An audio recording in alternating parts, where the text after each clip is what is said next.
Master the future continuous tense, affirmative, negative, and interrogative sentences.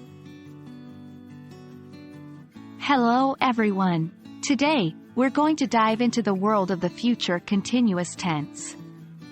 This is a key tool in your English language toolkit, especially when it comes to expressing actions that will be in progress at a specific time in the future. One of the best parts? We're going to break it down into affirmative, negative, and interrogative sentences. So, let's jump right in.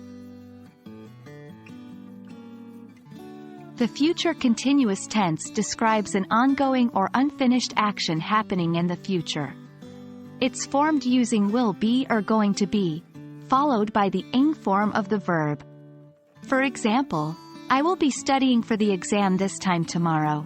She is going to be working at the new office next week. Affirmative sentences in the future continuous tense simply express that an action will be happening in the future. Here's the structure.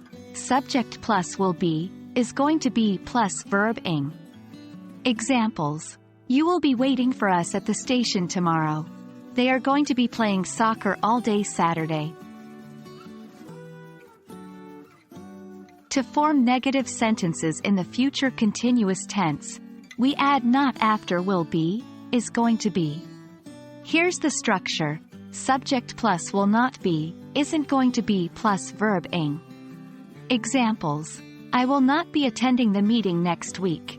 He isn't going to be watching the game tonight. For interrogative sentences, we simply switch the subject and will be, is going to be around. Here's the structure. Will is plus subject plus be plus verb ing. Examples. Will you be using the car tomorrow? Is he going to be staying at the hotel next week?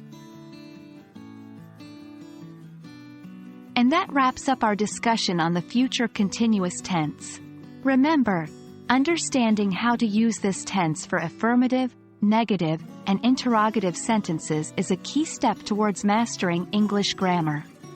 Keep practicing, and soon, it will become second nature. Thank you for joining us today, and as always, keep learning and keep growing. Happy studying!